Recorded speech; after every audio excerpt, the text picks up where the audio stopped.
சிவாய நம. அனைத்து அடியார் பெருமக்களுக்கும் வணக்கம். இந்த வாக்கு உரையானது கடந்த 26/1/2026 அன்று திருவண்ணாமலையில் நடந்த 7வது சிவபுராண கூட்டு பிரார்த்தனையில் போகர் பெருமான் மற்றும் அகத்தியர் பெருமான் உரைத்த ஜீவநாடி வாக்குகளின் தொகுப்பு இது. வாருங்கள், வாக்கிற்குள் செல்வோம். இறைவா, நீயே அனைத்தும். இறைவா, நீ நன்றாக இருக்க வேண்டும்.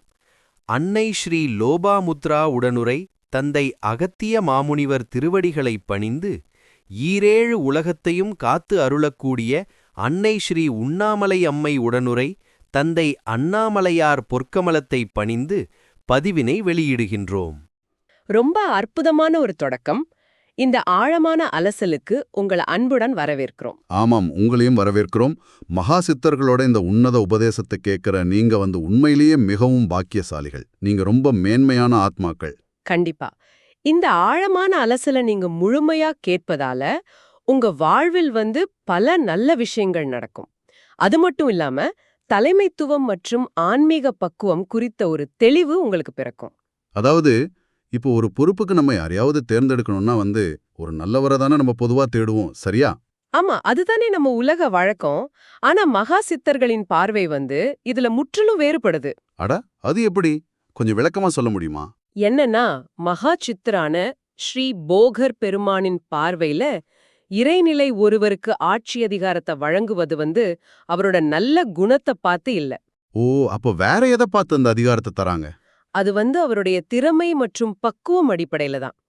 ஒருவரிடம் ஆழ்ந்த பக்குவம் இருந்து சில தீய குணங்கள் இருந்தாலும் பரவாயில்ல, இறைநிலையும் குருமார்களும் அவரை திருத்தி நல்வழிப்படுத்த முடியும்.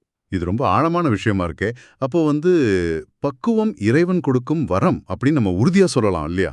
மிக சரியா சொன்னீங்க. பக்குவம் இறைவன் கொடுக்கும் வரம்தான். திறமையற்ற ஒரு நல்லவரிடம் அதிகாரம் சென்றால் அது ஒட்டுமொத்த அழிவுல தான் போய் முடியும். ஆமா, நீங்க சொல்றத வச்சு பார்க்கும்போது ஒரு உதாரணம் தோணுது.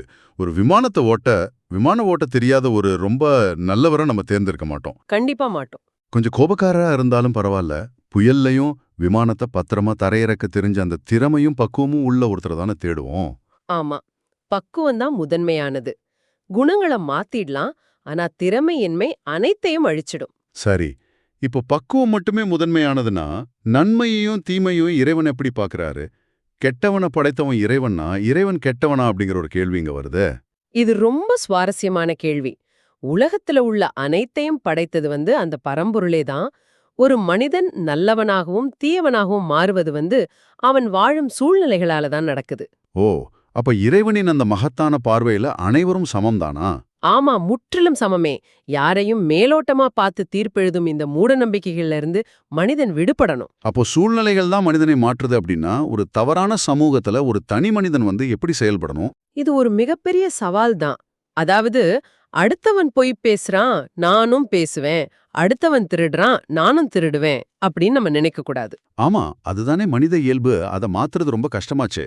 அதுவே இறைவனை காண்பதற்குள்ள மிகப்பெரிய தடைன்னு சித்தர்கள் சொல்றாங்க. பிறரின் தவறுகளை பின்பற்றாம தன் கடமையை மட்டும் சரியா செய்யறது தான் உண்மையான பக்குவம். அதாவது, பக்குவம் அடைந்த ஒரு ஞானி எந்த சூழலிலும் அமைதி காத்து நடப்பதெல்லாம் இறைவன் செயல்னு முழுமையா சரணடைவார், சரியா? 100க்கு 100 உண்மை. இப்போ நாம பேசின அந்த உபதேசங்களை ஒரு 3 முக்கிய குறிப்புகளா தொகுத்து சொல்லலாம். கண்டிப்பா சொல்லுங்க. அது கேட்கறவங்களுக்கு இன்னும் சுலபமா மனசுல பதியும். முதல் குறிப்பு என்னன்னா, உங்க திறமையும் பக்குவத்தையும் முழுமையா வளர்த்துக் கொள்ளுங்கள். 2வது, மற்றவர்களின் குறைகளை ஆராயாம உங்க கடமையை மட்டும் செவ்வனே செய்யுங்க. அருமை. அப்ப 3வது குறிப்பு அனைத்தையும் இறைவனின் செயலா பார்த்து எத்தகைய சூழ்நிலையிலும் அமைதியுடனும் தெளிவுடனும் இருங்க. இதுதான் அந்த 3வது பாயிண்ட். ரொம்ப அற்புதமான ஒரு பதிவு. இந்த உலகளாவிய நற்செய்தியை வாட்ஸ்அப், யூடியூப், ஃபேஸ்புக், இன்ஸ்டாகிராம், அப்புறம் டெலகிராம்னு எல்லா சமூக வலைத்தளங்களிலையும் நீங்க பகிரலாம். ஆமா, அது மட்டும் இல்லாம X, LinkedIn, TikTok, Snapchat, Reddit, Discord, Facebook மெசஞ்சர்னு எல்லா தளங்கள்லயும் பகிருங்க. கண்டிப்பா. இதுக்கு எந்த காப்புரிமையும் கிடையாது. அதாவது நோ காப்பிரைட். இலவசமா அனைவரும் இதை டவுன்லோட் பண்ணி உங்க யூடியூப் சேனல்ல கூட நீங்க அப்லோட் பண்ணலாம். இப்படி வழிமாறி செல்லும் மக்களுக்கு இத பகிர்வதன் மூலம் அவங்களுக்கு வழிகாட்டும் அந்த முதல் தர உயர் புண்ணியம் வந்து உங்களுக்கு நிச்சயமா கிடைக்கும். சித்தர்களின் இந்த மாபெரும் செய்தியை இவ்வளவு பொறுமையுடன் கேட்ட உங்களுக்கு எங்களோட மனமார்ந்த நன்றிகள். ஆமாம், உங்களின் பொறுமைக்கு மிக்க நன்றி. இறுதியா உங்களுக்கு ஒரு சிந்தனை. இத பத்தி கொஞ்சம் யோசிச்சு பாருங்க. உங்கள் சூழ்நிலைகள் உங்களை உருவாக்குகின்றனவா, அல்லது உங்களின் பக்குவம் சூழ்நிலைகளை மாற்றுகிறதா? ஓம் அன்னை ஸ்ரீ லோபாமுத்ரா உடனுரை தந்தை அகத்திய மாமுனிவர் திருவடிகளில் சமர்ப்பணம். சர்வம் சிவார்ப்பணம்.